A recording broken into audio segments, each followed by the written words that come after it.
Quand l'école se tait, que la cour se vide et que les cahiers dorment, loin des interdits, les enfants pleins de vie qu'on chérit, qu'on guide, ont besoin d'un souffle nouveau. Entre les cris, les bruits des jeux, les dégâts à la maison, les pleurs pour ne pas lâcher les écrans, le planning qui est obligé d'être réadapté, il est parfois impératif pour les parents de faire bouger les enfants. Mais pris dans leur cadence, ils se demandent comment occuper les enfants, comment les répartir en fonction de leur centre d'intérêt quand ils sont nombreux, quelle est la bonne ambiance, où les emmener.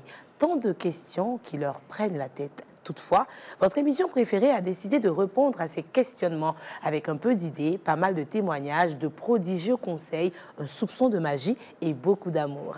Chers téléspectateurs et téléspectatrices, bienvenue, bonsoir à OPLC. Aujourd'hui, on va parler des activités de vacances, le secret pour les enfants heureux et occupés. Installez-vous confortablement.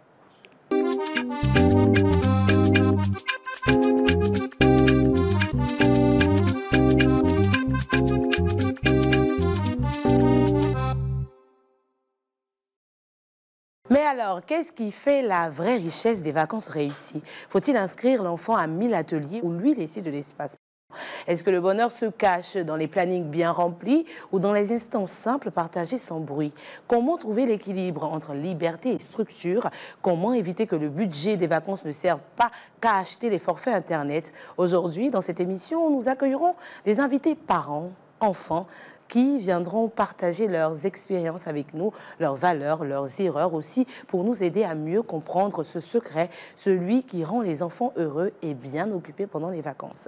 Il s'agit donc de Kamagaté Béatrice, elle est ménagère, Kwadio Marie, son enfant, élève, et Koné Exaucé, qui est également élève et notre expert. Pour l'occasion, Gladys Kwasi, elle est promotrice d'événements.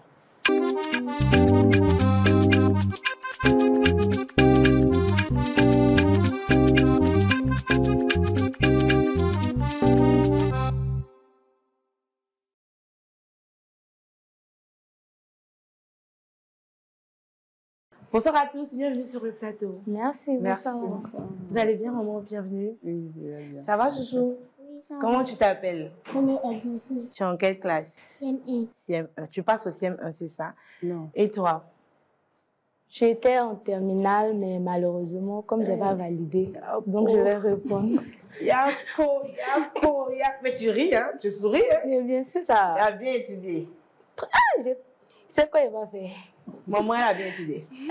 Elle a bien étudié, elle s'est donnée même. Mais c'est pas grave, Dieu n'a c'est pas pas grave. voulu, L'année prochaine. Tu sais, après le bac, c'est pas si facile que ça. La vie est dure, hein? D'accord. Et vous allez bien, Madame Gladys? Je vais super vous bien, voyez. merci. Bienvenue sur le plateau. Merci.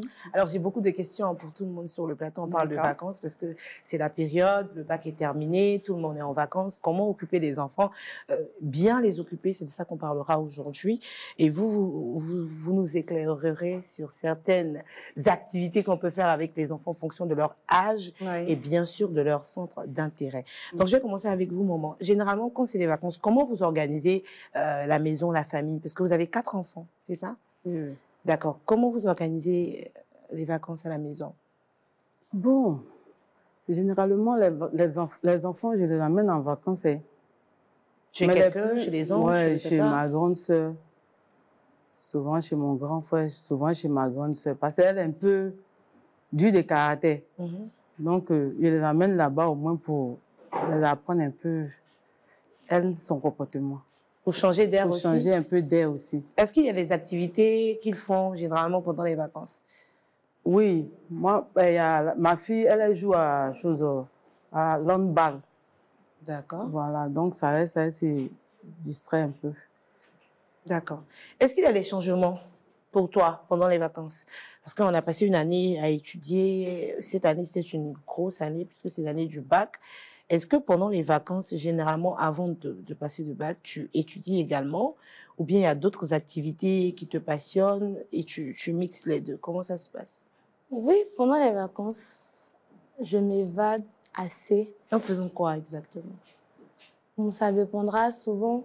Je vais faire des cours de danse, même si ce n'est pas danser avec l'un de mes grands frères. Maintenant, parfois, je m'en vais m'entraîner. Je joue à l'handball. Comme maman l'avait dit, je joue à l'handball. Et puis, bon, ça dépend. Je m'amuse beaucoup, sincèrement. À la maison, chez l'oncle et la tante? Bon, chaque année, on a tendance à aller chez mes oncles, que ce soit chez ma grand-mère. D'accord. Mais cette année, j'ai décidé de rester à la maison pour mieux me former dans la cuisine. Ah, non, c'est pas vrai. Non pas que je ne sais pas faire, mais je vois. Mais comment pratiquer, puisque je n'avais pas le temps. Tout le temps, la rentrée, je partais tout le temps à l'école, je sors tôt, je rentre tard. Dans les vacances, j'ai dit, moi-même, je vais faire, il ne faut plus avoir touché. D'accord. Donc, généralement, la décision d'aller en vacances ou pas, ce sont les enfants qui la prennent avec vous ou vous leur imposez ce choix? Bon, je les impose parce que ils sont tellement habitués à moi. Quand je leur dis ils doivent aller en vacances, ils disent maman, on va partir, on va rester avec toi. Donc, avec mon comportement, je suis tellement douce, ça fait que les enfants sont un peu timides. Donc, je préfère les envoyer en vacances chez ma grande sœur. Elle est un peu Dieu. Donc, quand ils vont là-bas, là.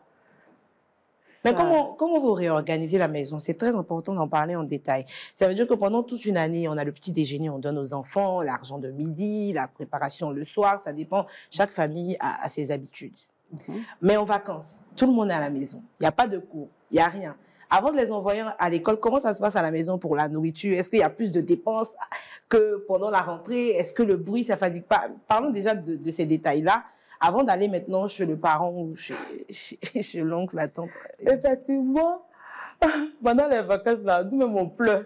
D'accord. On pleure parce que ça veut dire que le bruit s'augmente même à la maison. Dépenses augmentent. En tout cas, les choses se doublent. Donc, pour diminuer un peu là, j'ai dit, bon, allez-y. Quand c'est comme ça, moi aussi, je me repose un peu. Même ils discutent avec moi. Maman, on ne veut pas partir. Il dit, vous allez partir. Il faut que moi aussi, je prenne vacances. Parce que actuellement, vous êtes en vacances. Il faudrait que moi aussi, je prenne mon repos. Donc, c'est comme ça qu'on discute. Mais ils finissent par accepter. C'est pas facile, voilà. Pas facile. Au bout de combien de temps, quand les cours finissent, ils partent en vacances? Bon, au moins 2 semaines. Au moins 2 semaines, le temps de se préparer un peu. Voilà. Parce que où tu vas les déposer, même si c'est ton parent, tu ne peux pas laisser comme ça. Hein. Justement, donc il y a un budget, vous donnez l'argent. Voilà, il faut les soutenir. Avec le sac de riz, matériel. Sans manquer. D'accord. Voilà, un peu d'argent aussi. Donc quand ils vont en vacances, c'est moins de dépenses que quand ils restent avec vous, c'est ça? Ouais, moi je trouve que c'est moins de dépenses. Hein. Je trouve que c'est moins de dépenses parce que si je suis seule à la maison, si ils sont partis que je suis seule là, moi je ne suis pas obligée de déjeuner. D'accord. Voilà, je ne suis pas obligée de déjeuner, je vais aller au marché, faire la cuisine. Peut-être c'est quand le repas serait prêt que je vais me servir. En tant qu'eux sont là, il faut aller faire le déjeuner de combien de personnes. Je suis obligée de manger avec eux. Donc, je trouve que c'est un peu plus, quoi. Voilà. C'est quand ils vont en vacances, là, dépenses ça diminue. Mais s'ils sont à la maison, là, d'accord. Et toi, mon chou, toi, tu aimes faire quoi en vacances?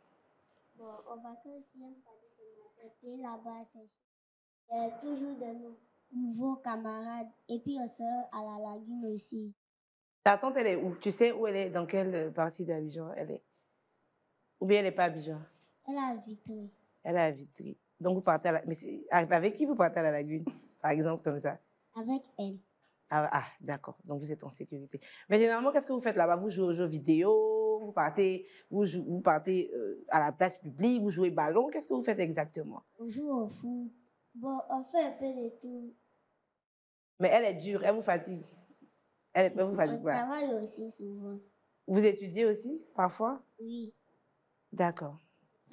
Alors, notre expert, selon vous, pourquoi est-il essentiel d'occuper les enfants pendant les vacances? Ça, c'est ma première question pour vous. Alors, déjà pour commencer, parce qu'on ne peut pas laisser des enfants oisifs à ne rien faire. C'est des éponges, donc il faut profiter qu'ils soient jeunes pour leur apprendre le maximum de choses. Après, selon la personnalité de l'enfant, de ce qu'il aime ou pas, de ce qu'on a en termes de moyens ou pas en tant que parent, voilà, on adapte, quoi. D'accord. C'est essentiel, effectivement. Très souvent, chez nous, en Afrique, en Côte d'Ivoire, on a tendance, comme maman le dit, où les parents ont tendance à emmener leurs enfants ailleurs. Ça veut dire qu'on ne pense pas aux activités, peut-être canaliser chaque enfant, parce que chaque enfant a sa personnalité. Donc, elle va aimer le sport, lui va aimer les jeux vidéo, mais chez nous, ce n'est pas comme ça. Ouais. Dès que c'est les vacances, allez, vous partez chez tonton Mamadou, c'est fini, libérez ma maison et tout et tout. Donc, généralement, c'est ça, on change d'air. Oui. certes, Oui. mais finalement, il n'y a pas grande différence. Et souvent, la tata est tellement stricte, au bout d'une semaine, c'est pas les vacances, on étudie, Oui, on fait des oui. cours de vacances et tout. Qu'est-ce que vous pensez de cela déjà? Est-ce qu'il faut réorganiser ou changer ça dans l'esprit de nos parents ici à Abidjan, en Côte d'Ivoire? Il y a du bon dans tout. D'accord. Après, l'excès nuit. Voilà, donc je pense qu'il est important non seulement de tenir compte des besoins de l'enfant, et selon l'âge aussi de tenir compte de ce qu'il désire faire ou apprendre. Après, comme je le disais tantôt, les enfants ont des centres d'intérêt qui sont différents. Après, si les parents ont les moyens de poursuivre les intérêts de leurs enfants dans quelques domaines que ce soit, tant mieux. Mais si ce n'est pas le cas, on fait avec les moyens du bord. Et il n'y a rien, même dans le quotidien, dans tous les jours, même si c'est chez Tata et qu'on n'a pas forcément un budget qui est énorme, il y a toujours moyen d'apprendre. Mais ça va demander qu'on soit, comment est-ce que j'ai envie de dire ça, disponible et qu'on ait ce véritable désir-là d'inculquer quelque chose aux enfants.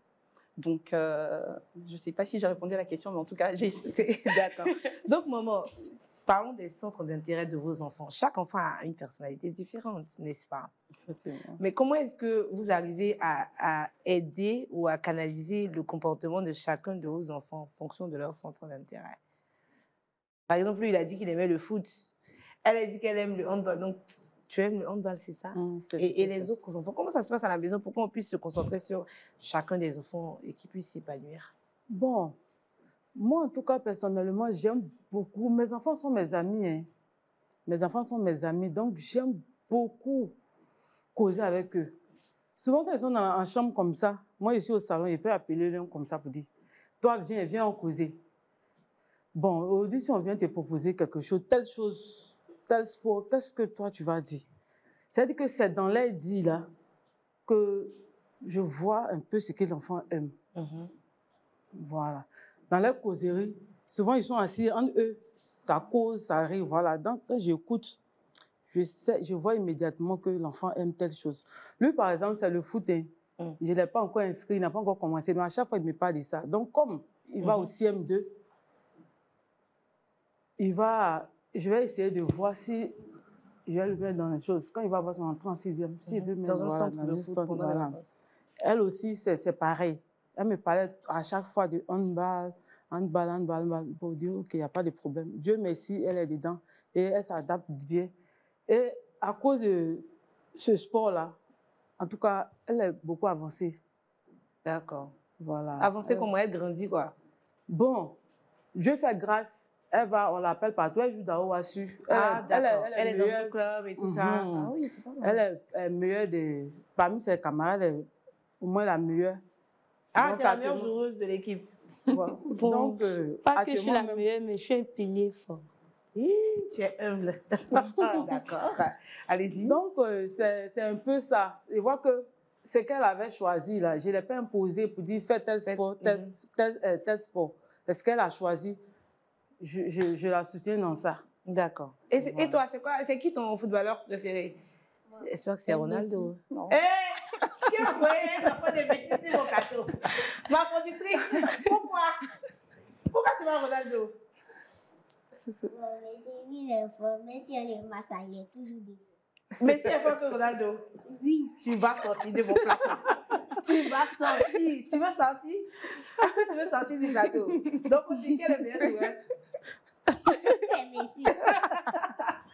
Oui, c'est ce qu'il veut. D'accord. En fonction justement des centres d'intérêt, quelles astuces ou comment un parent peut repérer vraiment ce que l'enfant aime? Parce que finalement, je me dis, quand tu fais quelque chose que tu aimes, tu brilles naturellement. Oui. Donc, comment est-ce qu'un parent peut repérer un peu les centres d'intérêt de ses enfants pour mieux les orienter, justement en vacances aussi? En fait, la dame, elle l'a dit dans son intervention, c'est d'observer ce qui passionne l'enfant, où sont ses centres d'intérêt. Après, je voudrais souligner que selon la tranche d'âge, il faut aussi un petit peu, j'ai pas envie de dire pousser, mais les parents, surtout les mamans, elles ont ce sixième sens-là de voir que mon enfant peut-être a des aptitudes dans tel ou tel domaine, mais je le sens un petit peu timide, je le sens un petit peu, ou bien on se dit peut-être que ce centre d'intérêt-là, ça va nous coûter de l'argent. Donc, on hésite ou on fait fi de ça. J'ai envie de dire que c'est vrai, ça leur donne un certain focus d'avoir comme ça des centres d'intérêt, mais il ne faut pas hésiter à élargir. Aller chercher des choses qu'ils n'ont pas forcément l'habitude de faire aussi, parce que ça va déclencher des choses en eux. Ce n'est pas forcément des choses qu'on va dire qu'on est passionné par, mais ça nous fait nous ouvrir l'esprit et puis apprendre aussi, parce que c'est surtout ça. À cet âge-là, c'est d'apprendre des autres, d'apprendre des valeurs, d'apprendre, de former des amitiés, se découvrir aussi, parce qu'il y a des choses qu'on a en nous qu'on ne sait pas forcément. Et à travers ces rencontres et ces différentes activités, ben, on commence à construire ça. Après, parfois, le parent peut être dubitatif ou carrément fermé à une idée. Je prends l'exemple de l'art. Très souvent, nos parents peuvent trouver que c'est un peu inutile, quoi. Ça salit la peinture, tout ça. Donc, généralement, on évite de nous mettre dans ce genre. Vous êtes d'accord avec moi? On évite de mettre les enfants, alors que peut-être que l'enfant aime. Donc, comment on peut convaincre une maman de dire que c'est vrai que ça salit, mais on peut trouver un petit coin? Vous êtes d'accord avec ça? Je suis d'accord. Pourquoi? Parce que j'ai mon deuxième garçon. Quand il était un peu petit comme celui-là, il y avait mes tables, mes chaises comme ça. Il prend bois, il tape, il écrit sur lui. Arrête, tu vas casser mes bancs. Ben, tape, faut arrêter. Il ne m'écoutait pas. Mais aujourd'hui, où je lui parle, elle est devenue grand batteur. Non, mais quand je parlais, je me dis, bon, faut laisser, j'aime. Il n'a pas été formé, mais aujourd'hui, là, il joue à la batterie. Il joue à la batterie. En tout cas, c'est bon. Donc, vous avez raison. Non, mais il faut vraiment stimuler ça chez les enfants. Et puis, il faut savoir que l'enfant est en train de se construire. Donc, même si au départ, comme ça peut être embêtant, parce qu'on a peur qu'il casse le mobilier et tout ça, mais derrière, on donne de l'assurance à l'enfant qui commence à « Ah oui, j'ai quelque chose de particulier » et puis on m'encourage à cela. Donc, je grandis et je m'affirme et j'accepte, je suis ouvert au monde. Donc, il faut vraiment encourager. Après, mais une assurance qui casse tout dans la maison aussi. Vraiment, ce genre d'assurance. C'est un appel. Il ne faut pas le voir comme quelque chose… Bon, c'est vrai, le bruit, c'est pas plaisant. Mais en même temps, il est en train de dire… Voilà, j'ai ça en moi. Donc, quand on le détecte, il faut tout de suite essayer de lui donner les moyens de pouvoir s'exprimer. Donc, au lieu peut-être de lui donner, ou acheter lui, je ne sais pas moi, son petit tabouret, quelque chose, au moins quelque chose qui a lui, bon, là, tu as le droit de taper dessus. Si tu casses, il n'y a pas trop de conséquences. Et puis, voilà. Ou, voilà. On fait avec les moyens de bord, en tout cas. Mais il faut laisser les enfants s'exprimer. D'accord. Parlons de moyens, justement. Parfois, les finances font défaut. Parce qu'il y a beaucoup de familles, peut-être, qui se disent « Ah, j'ai bien envie de faire des activités comme dans des endroits où on peut faire le jeu, la pâtisserie, comment on dit déjà, la pâtisserie, où les enfants ont de grands espaces, de grands aires de jeu. Mais il y a des endroits où ça coûte 500 la pièce. 500, c'est un seul jeu. Donc, quand tu penses que tu as 4 enfants comme maman, chacun doit jouer au moins 2 jeux, ça te fait un budget. Donc, les parents se disent, bon, le budget, là, c'est une fois dans les vacances, et vers la fin des vacances, nous tous, on va et c'est tout. Comment on peut aider une famille, justement, à pouvoir concilier ce budget qui est minime et puis les vacances ou aider les enfants à bien… Je ne sais pas si vous comprenez un peu. Oui, je comprends très bien. Alors, faut dissocier ce désir-là de faire des activités avec ses enfants avec les moyens financiers. C'est d'abord un désir personnel, c'est un engagement personnel qu'on doit prendre en tant que parent. Il ne faut pas regarder aux moyens. Ce n'est pas forcément parce qu'on va emmener ses enfants au parc à eau ou dans un établissement pour des jeux que l'enfant va forcément s'épanouir. Ça se crée à la maison, ça se crée avec les moyens de bord et ça se crée avec son imaginaire. Les mamans africaines, moi, je tire mon chapeau. Elles sont resourceful. I don't know how to put it in French. Je ne sais pas comment on dit ça en bon français, mais je veux dire qu'elles ont de quoi faire. Parce que les mamans, je ne sais même pas comment est-ce qu'elles arrivent à gérer déjà le budget qu'elles ont en termes de pourvoir aux besoins alimentaires de leur foyer. Donc, si elles sont capables de faire ça, elles peuvent tout faire. Tout ne demande pas forcément des moyens financiers, mais d'être ingénieux et d'utiliser les moyens de bord. Mais il y a Les aussi enfants- le temps. Hein. Il y a Non, mais aussi le temps. il faut le créer. Parce que imagine une maman célibataire qui a Oui. peut-être 5 enfants, Oui. qui travaille pour nourrir la famille. D'accord. Comment elle arrive à elle seule nourrir tous ses enfants, Oui. encore créer des activités pour que les enfants puissent être stimulés. Oui. C'est compliqué. quand une D'accord. maman est On comme va ça. faire un petit test, on va demander aux enfants. Pas Hein. de problème. Et je vais juste expliquer. Ce n'est pas le temps qu'on passe avec les enfants qui est important. D'accord. Je veux dire, on n'a pas besoin d'1 heure. Mais si vous êtes avec les enfants, soyez là à 100%. D'accord. Si c'est même 10 minutes, que ce soit les 10 minutes d'une activité où les enfants savent que vous êtes corps, esprit et âme avec eux. D'accord. Ça va tout changer. Donc, ils comprennent, ils voient les réalités. Il ne faut pas croire que les enfants ne savent pas ce qui se passe. Ils entendent, ils voient, ils observent. Donc, il ne faut pas créer en vous-même des blocages qu'il n'y a pas. Donc, est-ce que, moi, je vais poser la question à tous les deux. Est-ce que vous préférez avoir une activité avec maman ou papa d'ailleurs, qui dure peut-être 5-10 minutes, mais où on parle des choses qui vous plaisent, où vous pouvez partager avec papa ou maman, ou vous préférez, par exemple, faire une sortie, peut-être aller au parc et tout ça, mais où on vous paye le ticket, mais vous jouez quoi? Vous devez être avec, par exemple, des enfants de votre âge. Qu'est-ce que vous préférez? Je veux sentir avec mon père. C'est chic. Et toi? Bon, je peux dire que c'est la même chose, quoi. Même si c'est 5 minutes, le simple fait que nous sommes ensemble, c'est mieux. Parce qu'il faut marquer chaque temps. Ce n'est pas l'heure ou bien le jour ou les minutes qui comptent, mais c'est que tu aies retenu quelque chose de cette petite minute-là. Donc, vous voyez, c'est ce qui est important. Il faut écouter les enfants. Ils nous donnent énormément d'informations. Souvent, on se fatigue. On croit que c'est les moyens financiers, c'est beaucoup de choses. Mais en fait, ils sont très simples. Écoutez leurs demandes et puis essayez de mettre en pratique ce qu'ils vous demandent. Vous aurez beaucoup plus d'impact qu'autre chose. D'accord, on va parler de petites anecdotes maintenant, croustillantes pour les vacances. On va commencer avec les enfants. Donc, toi, quelle est... quelles sont les vacances qui t'ont le plus marqué, si tu peux nous expliquer en quelques minutes, quelque chose que tu as fait qui t'a tellement touché, tu dis, ah, moi, je ne peux jamais oublier ça.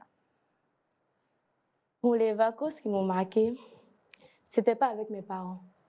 C'était à Yamoussoukro. C'est une sortie avec des amis. À cause de l'OASU, nous sommes partis faire une présélection. Vraiment, c'était la meilleure des vacances parce que j'ai passé une semaine en présence de 200 personnes.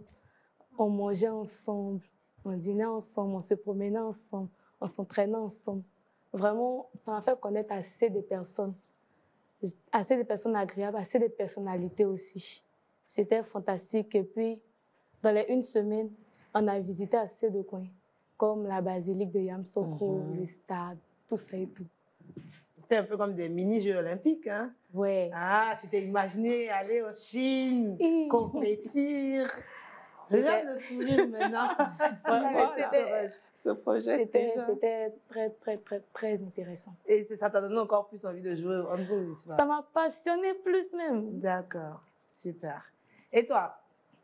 Tu vas me dire que c'est aller regarder un match de foot, c'est ce que tu vas me dire.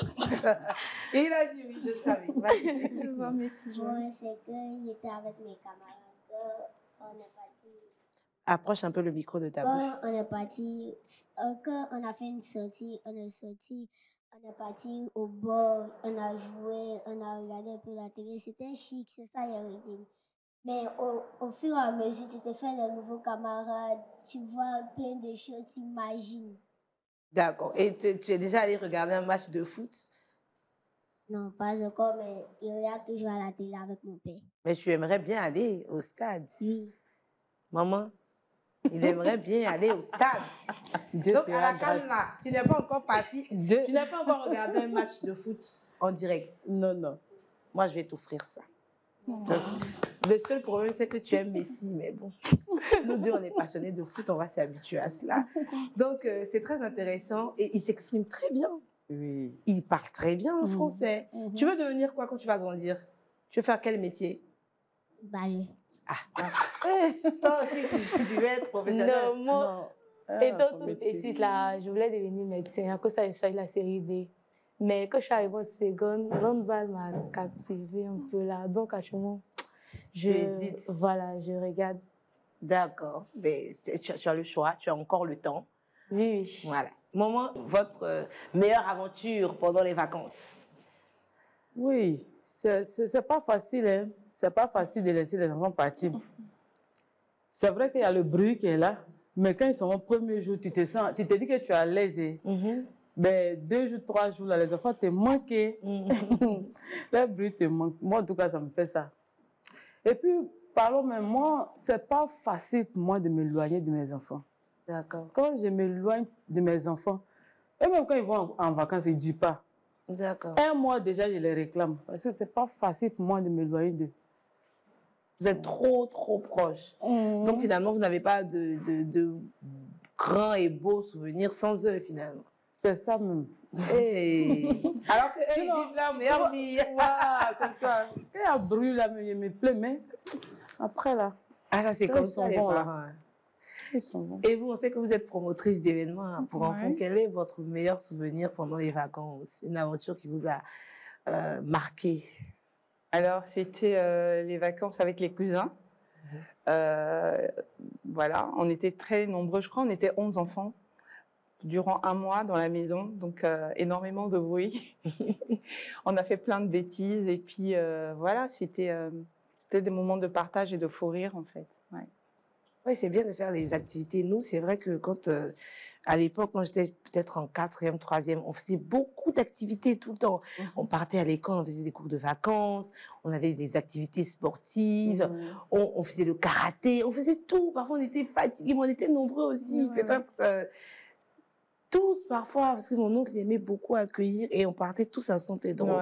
Donc, c'était une longue distance, la plage, on avait trop d'activités. Parfois, on vendait même, on nous apprenait à vendre, à manger, on faisait des serveuses. Nous, on avait tous les jours quelque chose de nouveau à faire. Et puis, on se couvrait aussi beaucoup. Quand d'autres sautaient la clôture, c'était les meilleures années de nos vies, quoi. On profitait, on faisait des bêtises, c'était trop bien. Mais justement, parlons des activités. Quelle cadence est bonne à avoir?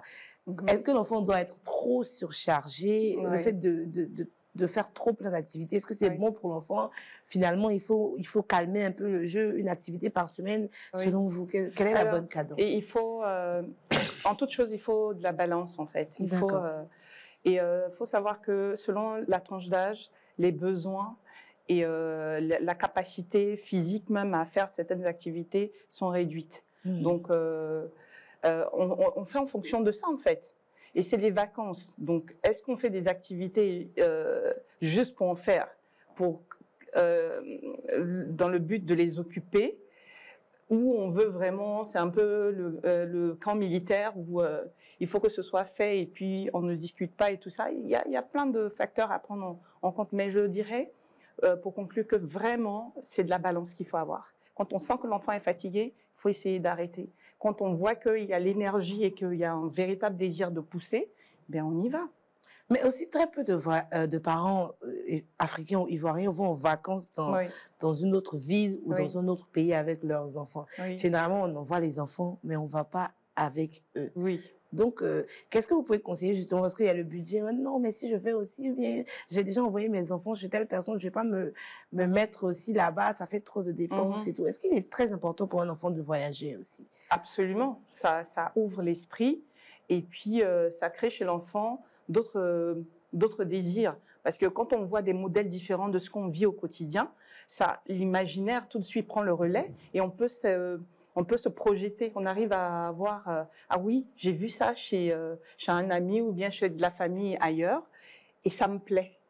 Donc, je peux retenir de mon voyage cette expérience-là et travailler autour pour pouvoir un jour aussi pouvoir faire ce genre de choses. Donc, c'est important pour les enfants de s'ouvrir à d'autres. On n'a pas forcément besoin d'aller forcément à l'extérieur, que ce soit d'Abidjan à une autre ville, tout compte. Et comme je dis, les enfants, c'est des éponges. Il faut mettre beaucoup d'eau. Il faut les imbiber le plus souvent possible. Et surtout, s'ils montrent aussi de l'intérêt, alors faut y aller. D'accord. Voilà. Une chose aussi qui est importante et peut-être un peu effrayante, c'est que nous, on nous appelle les enfants d'Abidjan. Ça veut dire qu'il y a des parents qui refusent catégoriquement que leurs enfants aillent au village. Sous prétexte qu'il y a une vieille sorcière là-bas. Si mon enfant allait, ils vont lui donner la sorcellerie. Donc, il y a des enfants habitués qui ne connaissent même pas le village. Pourquoi, à un moment, vous n'aimez pas envoyer vos enfants au village? Pourquoi? On a envie de partir, puiser de l'eau aussi, parler nos ethnies. Pourquoi vous refusez? Pourquoi? Au fait, on ne refuse pas. On ne refuse pas. Mais moi personnellement, même, c'est ce que vous êtes en train de dire là. Ça m'est arrivé. Hein. Ma grand-mère m'a dit, elle ne veut pas nous envoyer au village parce que tous ceux qui sont là-bas, c'est des sorciers. Donc, voilà. Elle ne veut pas nous envoyer. Ça veut dire que nous, on n'est pas trop habitués aux gens de là-bas. On n'est pas trop habitués, même on ne maîtrise pas trop. C'est-à-dire que, tu sais, vous savez, au village, là, il y a plusieurs maisons. L'oncle a chez lui, la tante a chez elle, la grand-mère. Il y a plusieurs maisons. Donc, actuellement, moi, je suis assise là. Il me dit que si je m'en vais, je vais chez qui? Je vais chez qui? Donc, je suis en train de...